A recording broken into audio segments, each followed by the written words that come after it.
Kamu ya, pertemuan pagi ini nabrak Bilbas malah. Oke.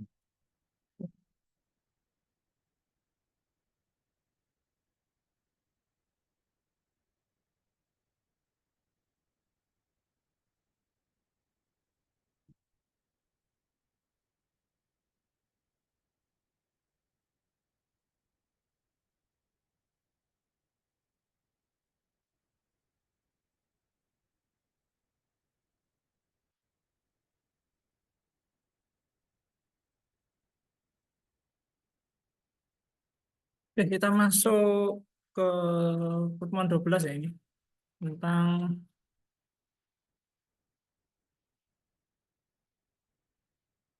dari babnya bab 10. Ini tapi teman kita. Loh, agak detek.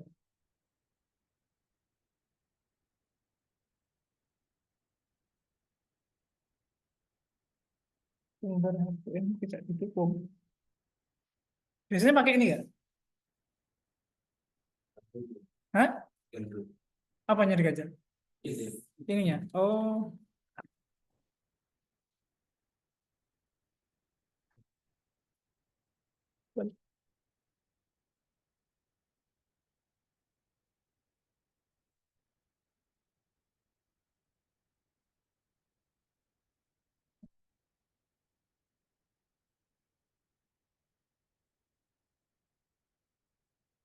kita tahu ya.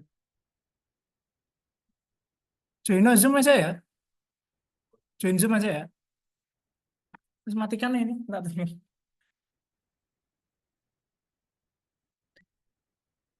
Oke, kita masuk ke bagaimana sih eh, mengevaluasi model ya.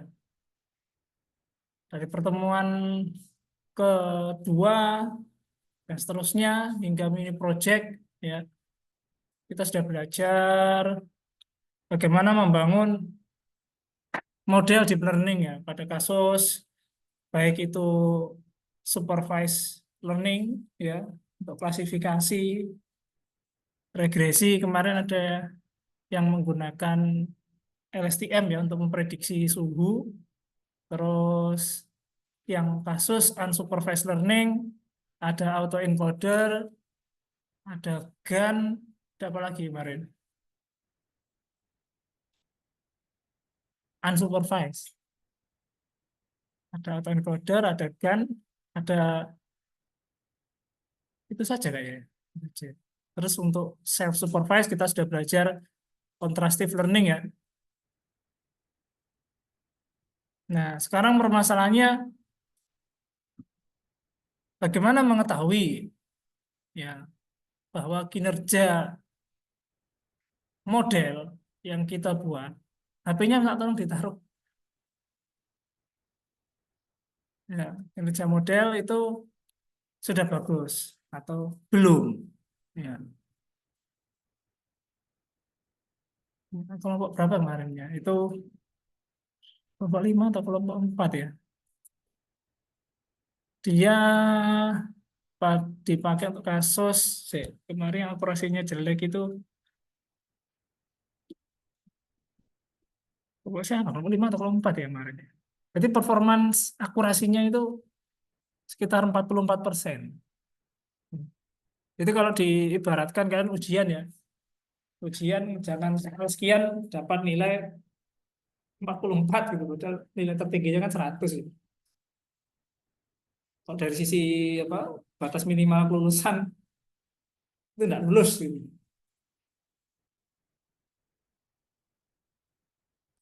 Oke, kita mengevaluasi. Kelihatan nggak di layar kalian? Misalnya, di link zoom-nya. Dan linknya sama di layar aja. Hah? Di layar aja. Sudah saya chat di grup. Iya. Bisa tahu? Rita bisa tahu? Belum. Ada yang sudah join? Yang di sini. Evaluasi, ya.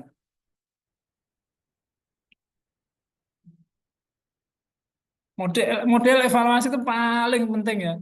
Kita membangun model sebenarnya ya ini trik dalam dunia per AI-an ya, baik deep learning ya.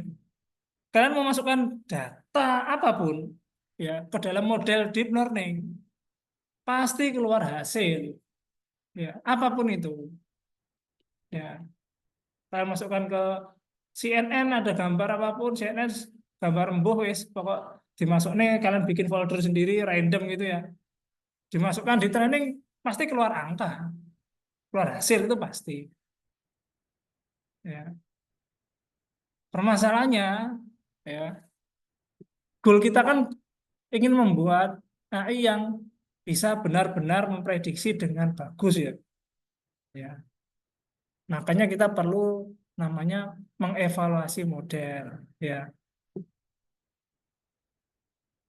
Nah, mengevaluasi model ya, kalian punya dataset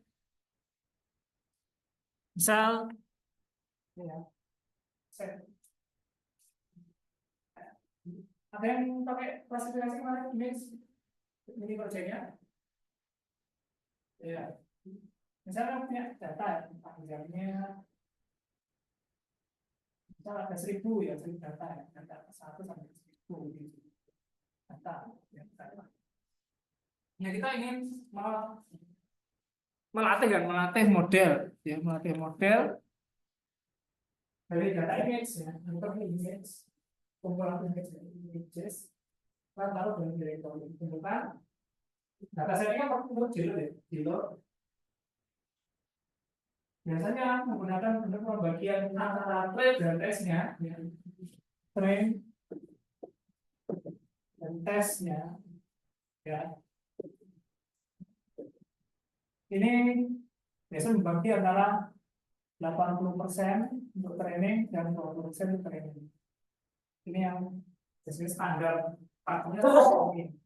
Apakah harus 80-20? Tidak harus, bisa kombinasi atau 70 ini 30.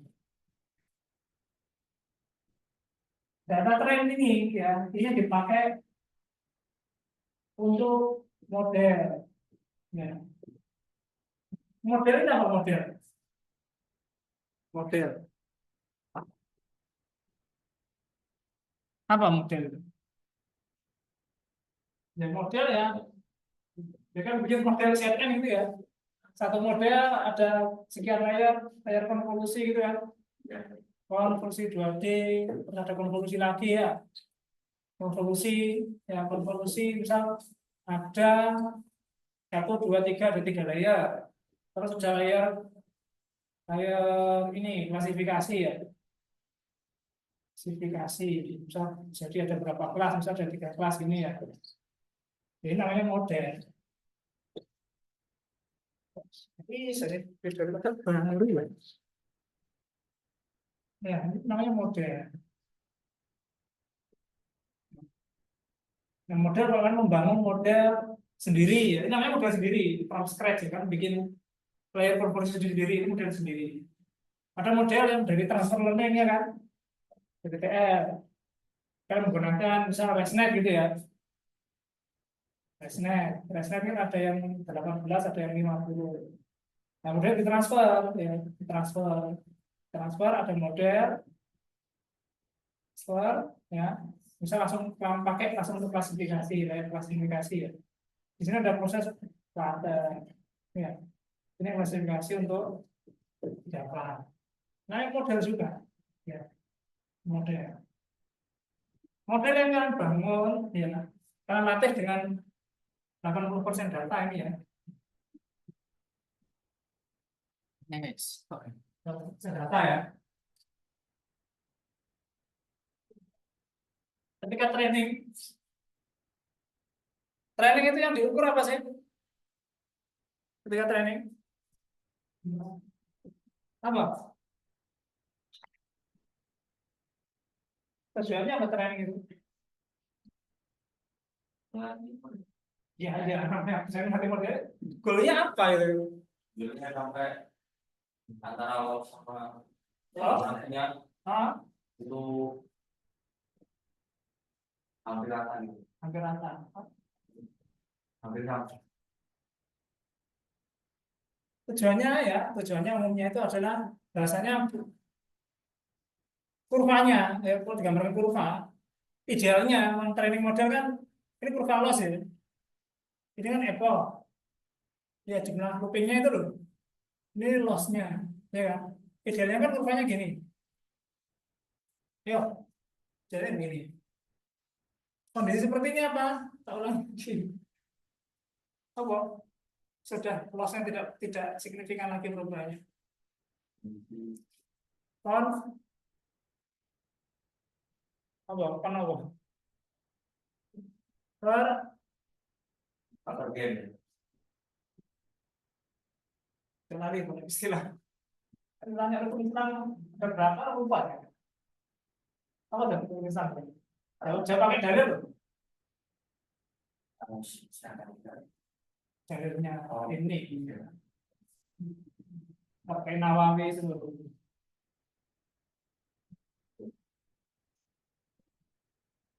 Punya Islamun ala proses.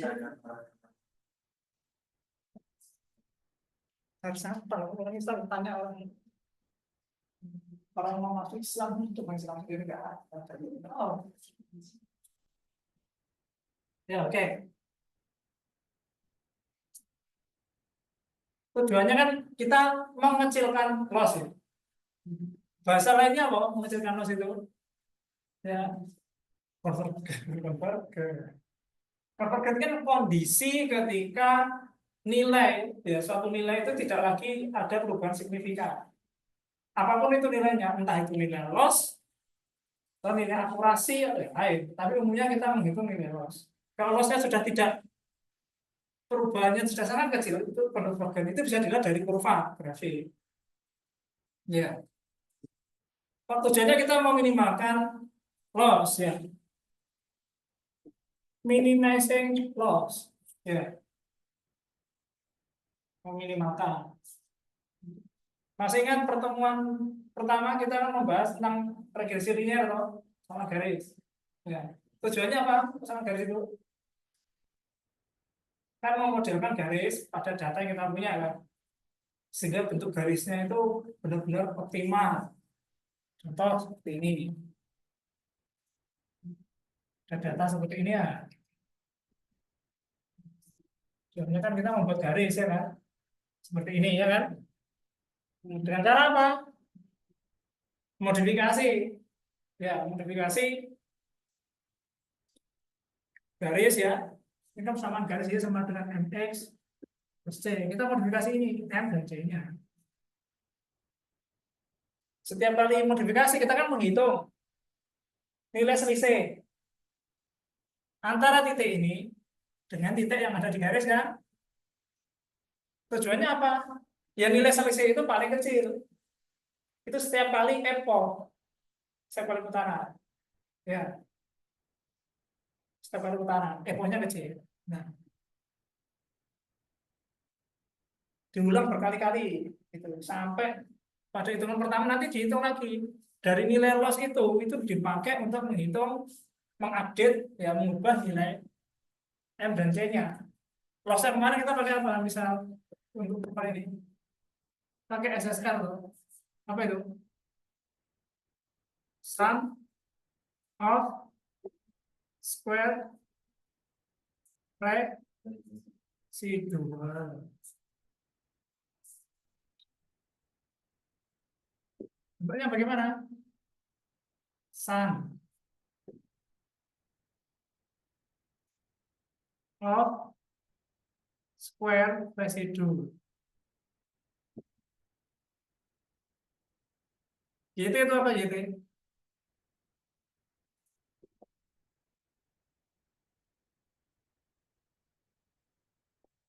Y true. Ya. Y true itu apa? Apa dong? Kalian? Y true yang ini loh tinggi. Ini loh nilai Y aslinya itu loh. Y true yang asli, yang tua. Y predicted apa? Ya ini, Y predicted ya yang ini ya. Ya kan? Kita ngitung ini. Mari kita menghitung menggunakan turunan toh. Kita bisa menghitung nilai ini. dengan fungsi turunan dari fungsi ini diturunkan terhadap M dan fungsi SSL terhadap C. Lupa. Dari fungsi turunan ini kita bisa mengupdate nilai ini yang baru menggunakan pendekatan gradient descent. Gradient descent itu adalah nilai M yang lama. M sama dengan dikurangi dengan learning rate dikali dengan dari C ini. C ini ya, dikali dengan ini. Ini cara mengupdate nilai C yang baru. Oke, seperti ini. Kita update nilai C-nya. Setelah diupdate, kan kita menghitung nilai loss lagi, ya kan? Pasti persamaannya kan baru. Tidak seperti yang misal ini M-nya 1, dijadikannya ini sama dengan X plus misal C-nya 1 gini ya. Setelah diupdate kan nilai M-nya dan C-nya berubah. Dihitung lagi nilai loss-nya. Apakah itu nanti dia bertambah atau berkurang? Setiap kali perhitungan nilai selisih, ya, selisih antara ini ya, nilai menghitung nilai loss ini, setiap epochnya, nanti kalau diplotkan, dia sebenarnya tidak garis, berupa titik-titik gini ya. Hitung setiap kali loopingnya ini, looping seperti ini, semakin turun. Nah, istilah inilah yang saya maksud sebagai meminimalkan nilai loss, memperkecil bahasanya. Semakin kecil, semakin bagus. Tapi tidak akan menyentuh nilai nol. Alasannya kenapa? Tidak mungkin selisih nol. Datanya seperti ini, Pak. Kecuali data realnya itu satu garis. Tapi datanya kan tidak pernah segaris. Iya kan, gambar sebuah garis yang benar-benar memodelkan semua titik ini. Tidak mungkin. Tuh. Ini maka nilai loss. Nah, loss ini ya, ini bisa SSR, ini sebagai salah satu bentuk matriks evaluasi. Kita menghitung nilai loss-nya itu sebagai evaluasi. Itu kasus regresi. Ya. Bagaimana dengan kasus klasifikasi? Ya. Nah, di sini kasus klasifikasi, ya,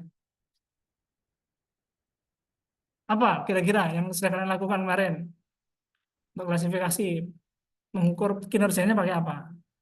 Menggunakan apa?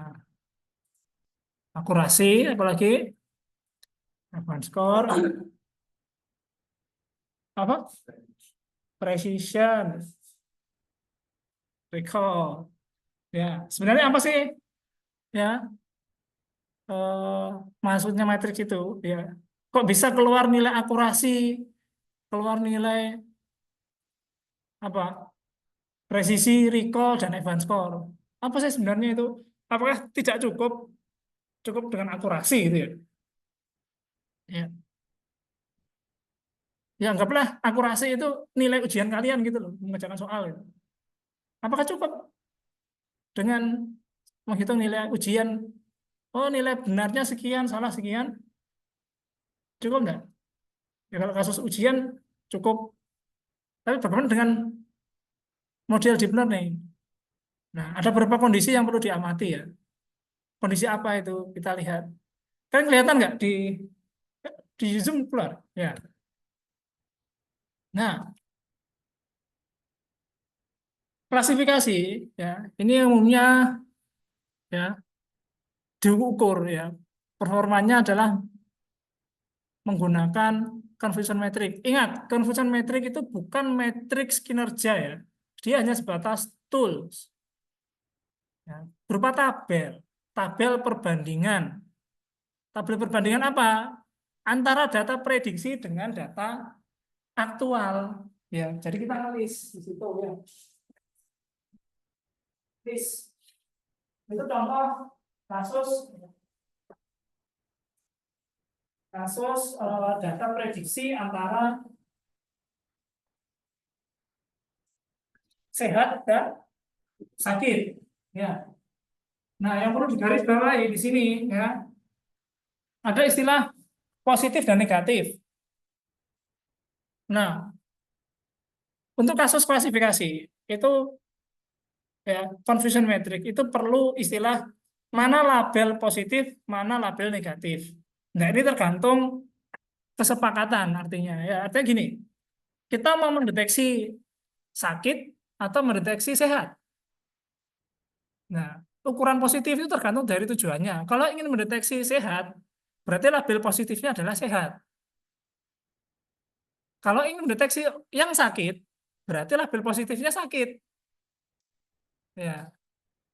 Nah, kasus di sini karena tujuan kita adalah contoh di sini adalah apa? Mendeteksi daun yang sakit.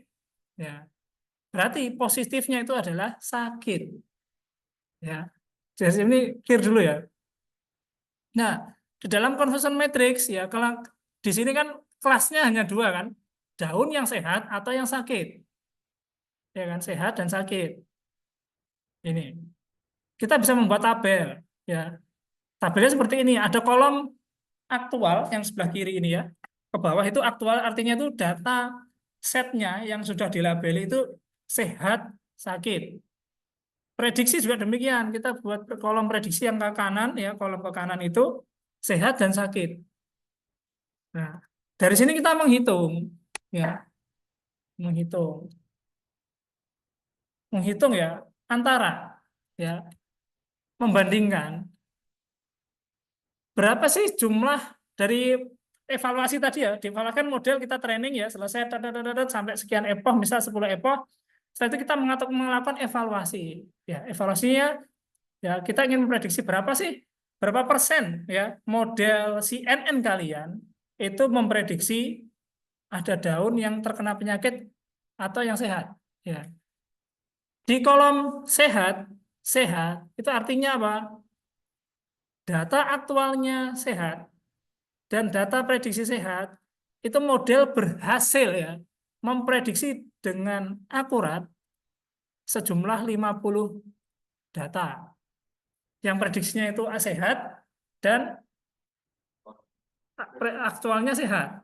Aktualnya sehat. Berarti kan sama ya. Nah, kemudian model juga berhasil memprediksi yang sakit bahwa daun aktualnya sakit dan ternyata dia apa dan prediksinya juga sakit. Ya, sama-sama memprediksi mana sehat, mana sakit. Ya.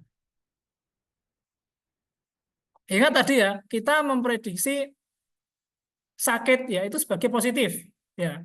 Maka di sini ada istilah TPTN. Ya, di sini ya. Apa itu? TP itu adalah true positif. Ya, true positifnya di sakit, bukan di sehat. Karena tadi kita memprediksi daunnya sebagai sakit. Ya. True positif artinya gini, model itu benar memprediksi data positif. Nah, kasusnya di sini adalah model itu memprediksi sakit dan data aktualnya sakit. Berarti kan benar ya, benar positif. Maka nilai dinamakan sebagai true positif. Jumlahnya 35. True positif. Adapun TN itu kebalikan dari true positif, true negatif. Artinya model itu dengan benar memprediksi data yang negatif. Dalam hal ini adalah data yang sehat dan juga aktualnya sehat. Ya, sampai sini clear ya? Oke. Nah, kemudian di situ ada istilah FP dan FN. False positif dan false negatif. Apa itu artinya? Apa tuh? False positif itu apa kalau untuk menerjemahkan? Nah, tapi yang salah tapi benar. Salah yang seharusnya benar.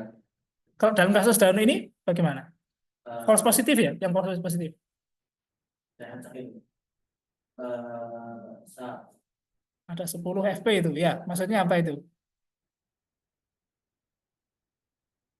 model memprediksi sehat, sakit yang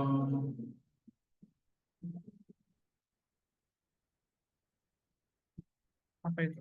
kesalahan itu memprediksi Ah, oke. sehat.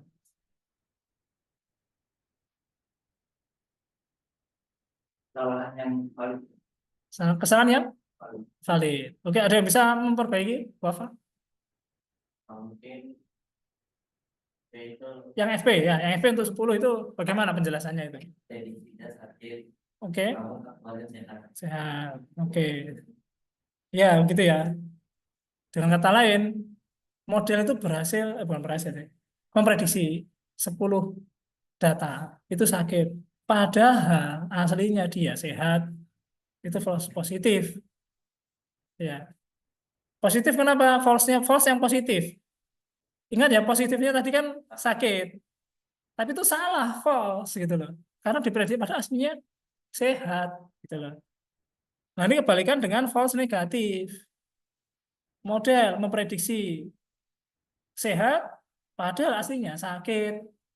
Ya, sama dengan kasus yang mana ya? Pernah nyantumkan gambar. Nah, ini loh. Ya, ini ya. Nah, ini definisinya. False positif itu error tipe 1. False negatif itu error tipe 2. Kalau diilustrasikan seperti ini ya. False positif itu. Ini saya sering pakai gambar ini ya untuk menjelaskan confusion metric karena ya wis lah, tanpa saya jelaskan sudah tahu lah ini apa ini. Ya, gitu kan. Ini kalau dalam konteks ini modelnya ya model memprediksi itu kan dokternya. Pasiennya itu data aktual. Ini laki-laki kok diprediksi hamil, dia nggak hamil gitu. Masa model memprediksi dia hamil gitu. Atau sebaliknya. Ya. Nah, itu halaman P mau. Oke, banyak kan halaman. Oke. Nah, oke. Yuk, sabar ya. Nah, ini, sorry. Nah, ini. Oke. Ya, contohnya itu. False positif, false negatif. Nah,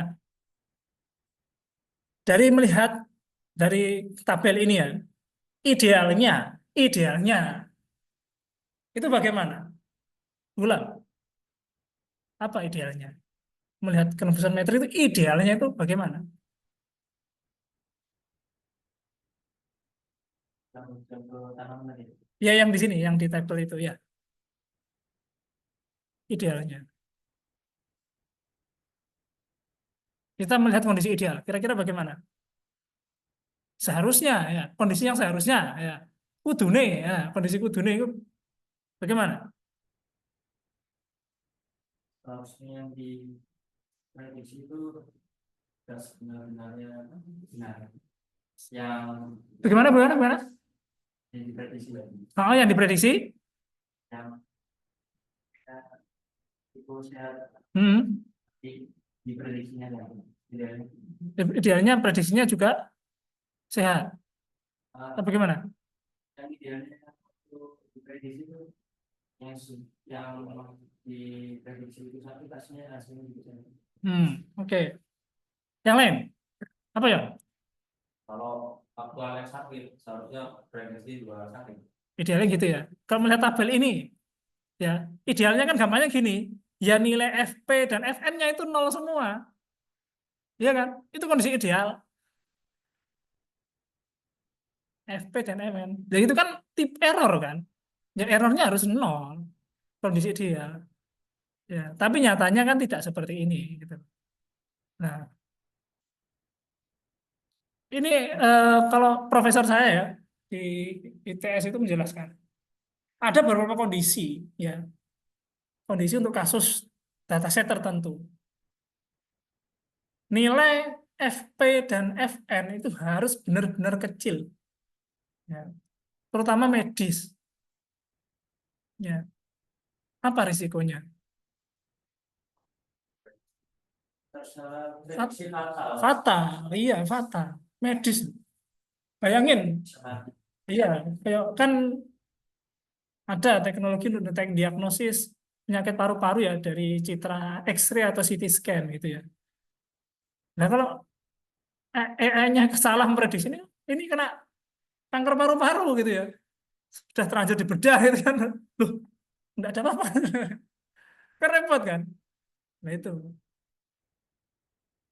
ya kondisinya seperti itu. Tapi kalau kondisi yang lain ya no problem lah.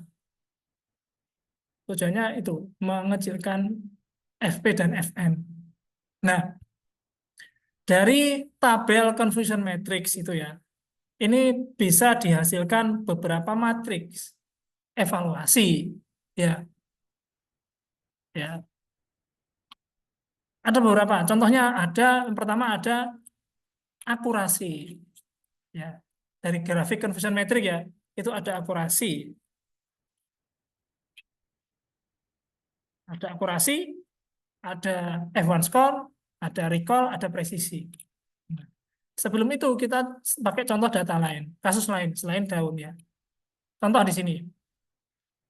Ini semoga kita nyari contoh nih yang melekat dengan kalian di sini. Contoh di sini ya. Nah, di pondok, misal di pondok itu ada sistem AI ya yang mendeteksi santri itu hadir salat jamaah di masjid atau tidak. Sistem ya, sistem deteksi lah. Itu ya, bisa bayangin ya. Nah, sistem itu tujuannya adalah mendeteksi siapa saja yang gaib waktu sholat jamaah. Nah, nah di sini saya tekankan santri gaib ya. Ini si fulan gaib atau tidak? Itu yang gaibnya itu kelas positif ya. Berarti kita deteksi yang gaib tujuannya, kelas positif. Dan yang hadir tepat waktu sebagai negatif. Ya. Nah, kemudian pada waktu subuh, sistem melaporkan ya. Datanya seperti ini. Ada 30 santri yang bolos dan 70 santri hadir sholat jamaah. Ya. Ini data realnya ya. Data real di lapangan seperti itu dibunyikan 30 70. Ya. Kemudian sistem sistemnya ini menandai ada 25 santri yang bolos. Ya. Dan diketahui ternyata dari 25 santri bolos itu yang benar-benar bolos itu 20. Ya. Bisa bayangin ya. Adapun 5 santri yang dideteksi oleh sistem tadi yang dideteksi dianggap sebagai bolos, ternyata dia hadir ya. Bisa bayangin. Nah, 20 santri yang benar-benar bolos itu adalah true positif. Nah, 5 santri yang sistem salah mendeteksi itu adalah false positif. Padahal dia hadir tapi dia anggap gaib. Nah, itu lah. Ya. Kemudian ada 10 santri yang bolos, ini tidak terdeteksi. Ini false negatif ini. Ya. Nah, dari kondisi ini kita bisa membuat sebuah tabel confusion matrix seperti ini. Ya. Hadir sekian. Ada yang tahu 65 dari mana? True negatifnya. Dari mana? 30?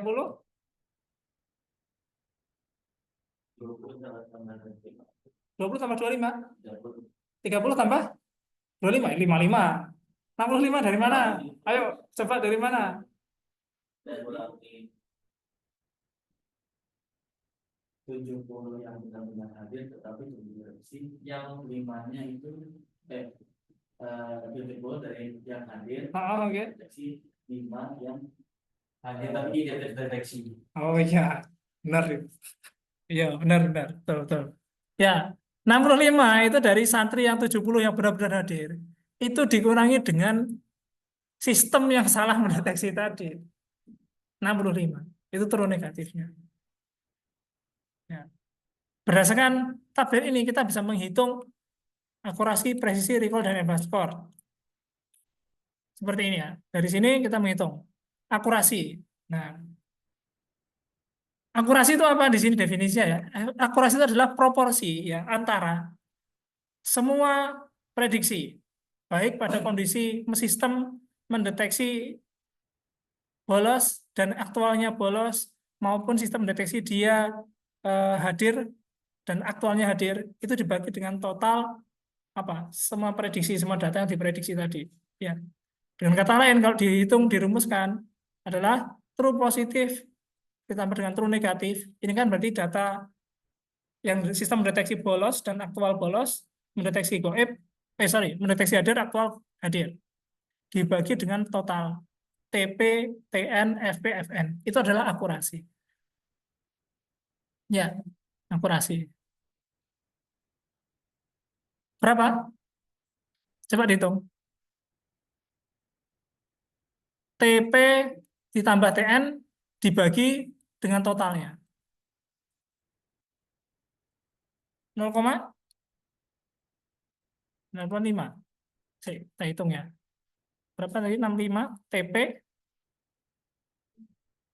65 ditambah 20 dibagi dengan 65 ditambah 5 ditambah 10 tambah 20. Keluar berapa ini? 0,85. Itu akurasinya. Yaitu kalian waktu pakai model apa confusion metric di scikit-learn sklearn itu keluar akurasi kan ada datanya dari sini. Untungnya 0,85 akurasi.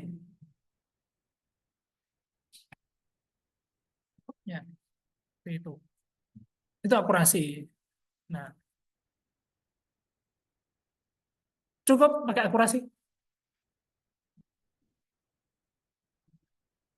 Nah, Alasannya apa? Apa keterbatasannya? Ternyata tidak segini. Kita belum membahas itu. Belum masuk itu. Ya tadi mau di pembahasan ini ada itu. Ya, kita ingin mengamati misal ya seberapa bagus model itu mendeteksi eh, ketidakakuratan apa itu ketidakakuratan rasio antara error tipe 1 maupun error tipe 2 di antara ibaratnya kayak mencari jarum dalam jerami ya seberapa mencari kesalahannya itu akurasi kan mengukur seberapa bagus ya ini satunya adalah mengukur seberapa bukan seberapa jelek ya dalam seberapa apa ya konfidensialnya dalam mengukur antara performa yang bagus dengan performa errornya dalam mencari kesalahannya ya dalam mencari kesalahan itu istilah lainnya adalah presisi dan recall kalau presisi adalah proporsi positifnya ya terhadap data yang benar-benar positif presisi dan masih ingat ya antara bedanya presisi dengan akurasi ya kalau akurat itu ya masih pernah nyatakan nggak pernah panah itu pakai panah kan kalau kita melemparkan sebuah anak ulangan mana datanya di sini ya. Tes 5 ya segi 6 ya. Menurut kalian bagaimana lemparannya? Presisi tapi tidak akurat. Kalau lemparan panah dia di sini.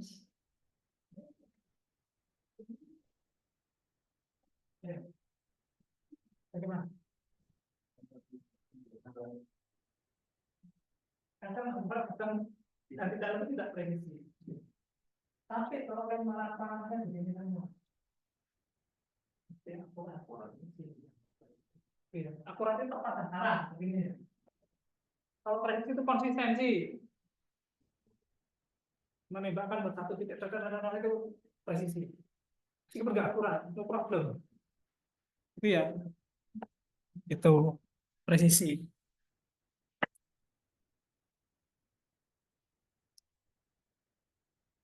Nah, contohnya apa? Nah, contoh yang umum digunakan biasanya ini untuk bidang-bidang medis ya, itu menggunakan presisi. Itu. Berapa nilai presisinya? TP apa TP dibagi FP plus TP ya. Berapa nilai presisinya berapa? F TP ya, TP kok TP. Sorry, 5 dibagi 5 plus 20. Sorry. Ini ya? Betul. TP toh? Oh, sorry, TP ya? TP 20 dibagi 5 plus 20. Gini ya? TP kan, ini kan mana tadi? Presisi, presisi. Nah ini ya? TP dibagi TP plus FP. Ini ya? Kamu 0,8. Itu presisinya. Bagus sih. Masih bagus. Presisinya 0,8, akurasinya 0,85. Nah, ini presisi dan akurat. Nah, itu ya areanya paling enggak ya enggak tengah tepat, enggak tepat-tepat banget lah, tapi sekitar area merah itu ya. Itu presisi. Ya. Nah, kalau kita hanya melihat presisi, ada kelemahan ya. Kelemahannya apa? Kalau presisi kan melihat positif itu seberapa positif gitu loh. Ya. Nah, terus tapi di sisi lainnya kita perlu mengamati kalau negatifnya bagaimana model menghadapi data yang sifatnya negatif. Ya,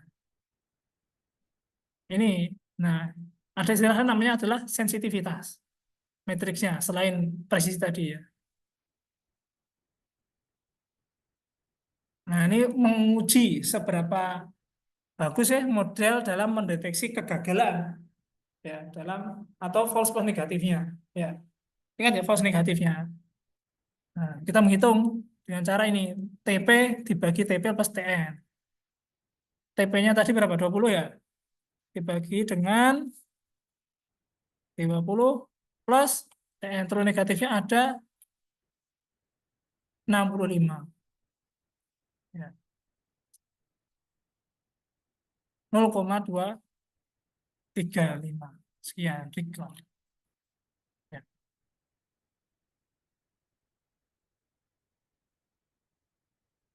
TP. Oke. Nah, ada juga satu metode lagi advanced score. Nah, advanced score ini adalah lebih tepatnya rasio keseimbangan ya antara presisi dan recall. Nah, gitu. Rasio. Nah, advanced score ini biasanya dipakai ya salah satunya adalah ini eh, kita ingin condong ke salah satu label. Saya ingin fokusnya ke apa ke sakit toh. Nah, itu ya. Kalau kita hanya ingin condong ke satu, kalau akurasi itu kan misal ada model itu ada 5 kelas gitu ya. Kita memiliki 5 kelas. Nah, akurasi itu kan goalnya adalah prediksi setiap model ini itu bagus semua. Ya, bagus. Bagus artinya ya bisa jadi skornya ya 80%, 80, 80, 80, 80. Itu namanya akurasi dan presisi. Nah, recall atau advance score misal ini kita bisa condong aku ingin fokus ke salah satu mengamati salah satu model labelnya ya bisa diamati dengan advance score tinggal dihitung seperti apa ya. Oke, sampai sini ada pertanyaan silakan. Ada pertanyaan tidak? Gampang ya. Ya, ini kalau dua kelas biner. Kalau multi kelas kan seperti ini. Nah ini yang masih ingat data set MNIST ya. Nah ini kan multi kelas ini kan. Bagaimana kira-kira menghitung ini ya true labelnya kan, true label yang kiri ya, kolom yang kiri ini, yang ini kalau di tabel confusion matrix tadi dia yang aktual, yang predicted itu yang hasil label prediksi modelnya. Nah, kalau kalian melihat tabel ini tabel ya bukan gambar ya, tabel kan angka-angka gitu ya. Ya idealnya seperti ini, warna-warna jatuhnya adalah miring seperti ini, confusion matrix tabelnya itu. Artinya apa? Ya ini tabel true positif dan true negatifnya bagus, angkanya bagus. Nah, adapun kesalahan false negatif maupun positif ya di sini ya. Ini ada false negatif, dan ada false positif. Ya, normal nih terjadi. Namanya juga kesalahan prediksi. Ya, seperti itu. Nah, kita menghitung bagaimana dengan kondisi menghitung eh, akurasinya atau menghitung true positifnya dulu lah. Ya kita hitung pada setiap kelasnya, ya menghitung untuk angka 0 ya. Kan kelas MNIST dataset kan kelas angka 0 sampai 9 kan. Kelas 0 ya, model memprediksi 0 ya, memprediksi 0 dan hasilnya 0. Berapa? Skornya 971. Ya, model memprediksi 1 dan aktualnya 1 ini dan seterusnya ya. Nah, di sini kita menghitung, kita jumlahkan semua. True positif TP pada kelas ke 0. True positif pada kelas ke angka 1. Ya. Dan seterusnya hingga true positif pada kelas ke 9. Ya. Kita hitung semua. Jumlahkan. Demikian juga untuk TN, true negatifnya juga menghitung TN ke 0, ya, TN ke 1 hingga true negatif ke 9. Hitung semua. Ya. Setelah dihitung semua, kita bisa melihat ya. Ya ini kan TP, NP diak. Diak itu fungsi nampai ya, menghitung ini loh. Diak itu berarti ada tabel yang bentuknya persegi ya. Ini bentuk persegi ya. Dia ngitung ini loh, seret ini loh. Langsung ngitung ini, aduh, ngitung ini loh. Nah, itu diak ya. Kalau nggak percaya coba aja nanti kalian bikin matriks 2 dimensi ya. Diak nanti dia akan menghitung ini. Ya ini ya. Sum diak gitu ya. Nah, terus negatifnya gampang ya, tinggal semuanya ditotal kan dikurangi dengan FP, FN dan seterusnya. FP-nya dari mana? FP itu menjembatkan aksis itu sumbu ya, sumbu ke nol dikurangi dengan true positifnya ya. Jadi kayak gini. Nah, di sini kita menghitung ada FPR, ada TPR. Apa itu? Nah, saya jelaskan dulu di sini. Ya, dari sistem yang dibuat oleh pondok tadi ya, sistem deteksi santri ya. Ya, kasusnya seperti ini. Misal ya, sistem otomatisnya tadi ini eh, seberapa yakin kalian dengan prediksinya? Ya, sistem ini memberikan skor, skor untuk fulan sekian deteksinya ya. Itu ada istilahnya confidence, skor confidence ya. Skor. Contohnya ini. Saya ini maksudnya sistem ya. Saya yakin 90% Ahmad itu bolos. Nah, atau sistem yakin 40% Bilal itu lolos. Contohnya seperti itu. Ya. Nah, dari performan akurasi, presisi, recall, advance score ya, kan menghasilkan angka ya yang representatif. Ya, itu ya angka yang diperlukan dia kan hanya angka secara global. Nah, bagaimana kita ingin melihat gambaran utuh keseluruhan dari data yang dideteksi tadi? Ya, nah di sini kita menggunakan pendekatan namanya ROC atau Receiver Operating Characteristic dan kurva area under curve. Ya. Nah, contohnya seperti ini. Ya, masalahnya ya bagaimana ya menentukan batas ambang batasnya ya atau dinamakan sebagai threshold ya pada suatu sistem misal yang skornya itu 0 atau 1, yes no ya tidak, hadir atau goib ya itu binary ya. Dan catatan ambang batasnya begini loh. Ya, kalau dari grafik ini ya, seberapa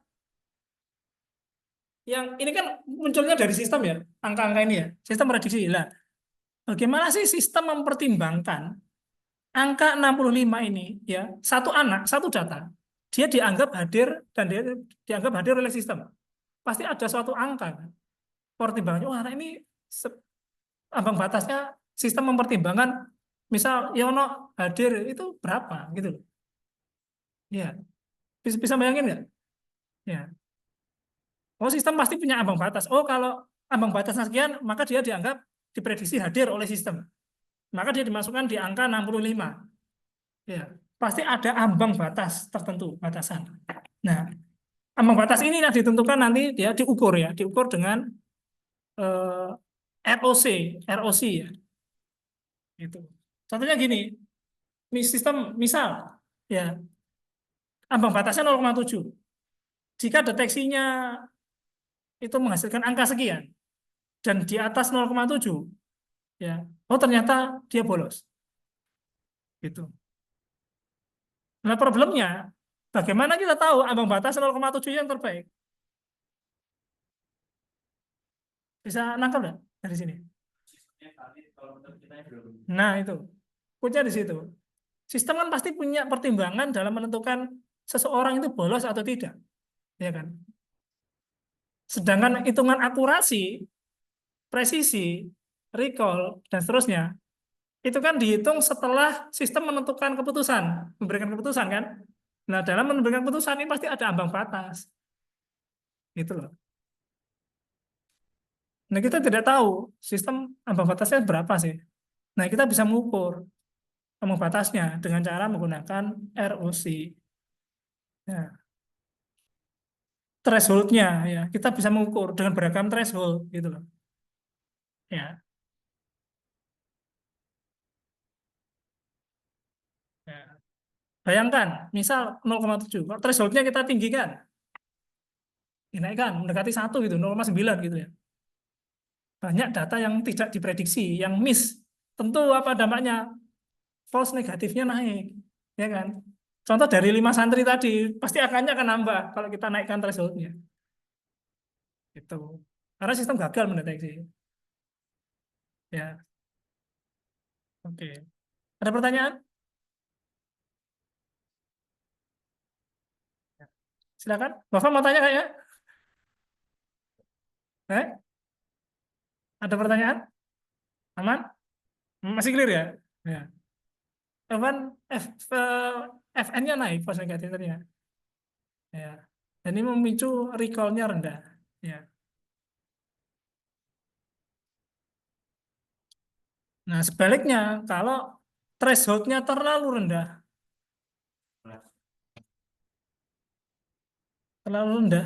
ya, nanti false positifnya juga naik. Nah, itu ya. Risikonya repot ya.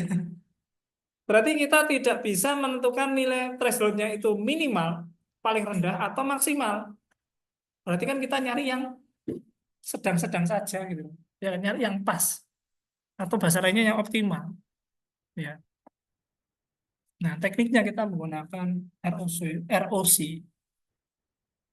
Ya, ilustrasinya seperti ini. Nah, contoh ya, data santri tadi kita petakan di sini ya. 20, 10, 65 ya. Terus negatifnya 65. 5 sekian. Nah, kemudian scoresnya ya 20 sekian sekian ya. Nah, di sini kita hitung FPR-nya. Ya. False positive rate dan true positive rate-nya. Ya. Dengan satu threshold. Nah, kurva ROC ini ya dia menghasilkan berupa list FPR dan TPR dan thresholdnya. Berarti kalau thresholdnya ada banyak itu nanti. Dari sekian threshold itu mana yang paling optimal. Nah, kita lihat kurvanya seperti ini ya. Hasil ROC-nya seperti ini.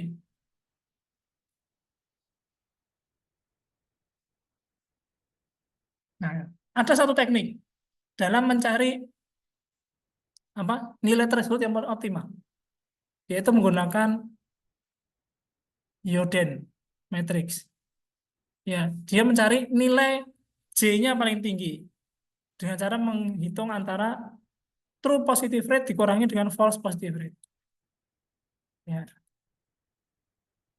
Nah, di sini kita bisa menghitung ya, ketemu nilai threshold optimalnya itu adalah 0,9 berdasarkan PPR dan FPR. Nah, itu thresholdnya segitu yang optimal.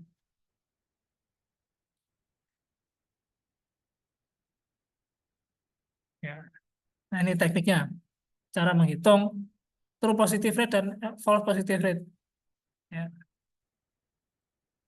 Ini dihitungnya terhadap tidak hanya pada satu threshold, tapi pada banyak threshold. Oke. Nah, ini contoh tadi ya. Pada data santri yang kita punya, kita ngitung true positive rate-nya sekian, false positive rate-nya sekian. Ya. Apa bedanya sama dengan ini? Kalau ini mendekati ya, maknanya mendekati. Bukan sama dengan. Tadi kan sama dengan itu hasil pembulatan. Ini mendekati. Kok sebenarnya ada desimalnya banyak. Ya. Oke. Ada pertanyaan?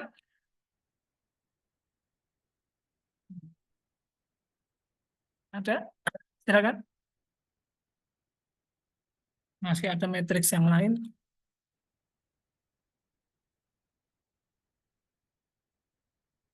Nah, oke. Untuk eh, pagi ini kita cukupkan sampai sekian ya. Kita masuk lagi pertemuan berikutnya kita bahas metrik yang lain pada kasus yang lain. Ya.